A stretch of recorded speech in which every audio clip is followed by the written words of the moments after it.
дәрі-дәрмек жағынан монополистерді білетін шығарсыздар. Қаншама монополистер бар осы фармакология жағынан. Ол масқара нәрсе, қарап тұрсаңыздар. Мынау дәрі-дәрмектерге солар бағаны да көтеріп отыр. Оны мен ғана айтып жатқан жоқпын, міне тыңдаңыздар. Депутаттар не деп жатқанын қолдайық осындай бастамаларды. Қолға алайық өзіміз. Фарм-мафия 4-5 есе біздің бюджеттің ақшасынан дәріні әкеп сатып жатыр. Ешкімге сатқызбайды. 6-10-ға дейін компания бар, тек солардың дәрімі тізімде. Тек солардың дәріні рецептке дәрігерлер айтады.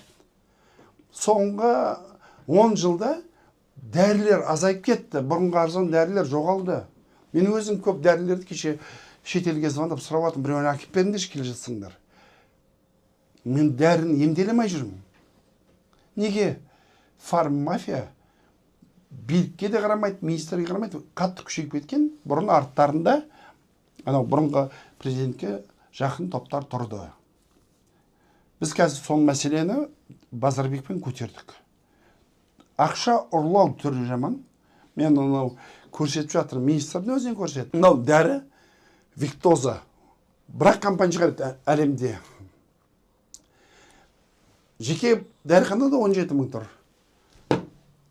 Бюджет 47 мыңға сатып алған. 30 мың кім қалтасына кетті? Ағасы былай, ана компания анаған сатқан, ана компания анаған сатқан, бұл министрлікке сатқан. Неге ортасын ашпаймыз? Әрине ондай фомс одан әрі кеткен.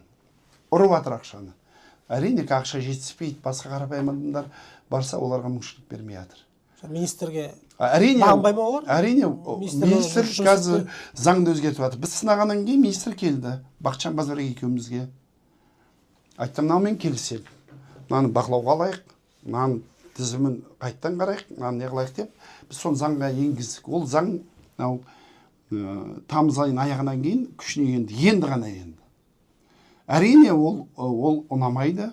Мен міндетті түрде қазір министрге жан-жақтан шабуылы бар. Кейбір адамдар маған айтады, жасаймайды бұны министр.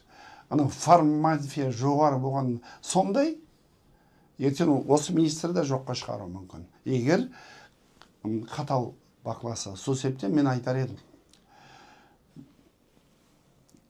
Ұлттық қауіпсіздік комитеті, АФН жаңағы финансовая разведка неге осы уақытқа дейін қарамай отыр?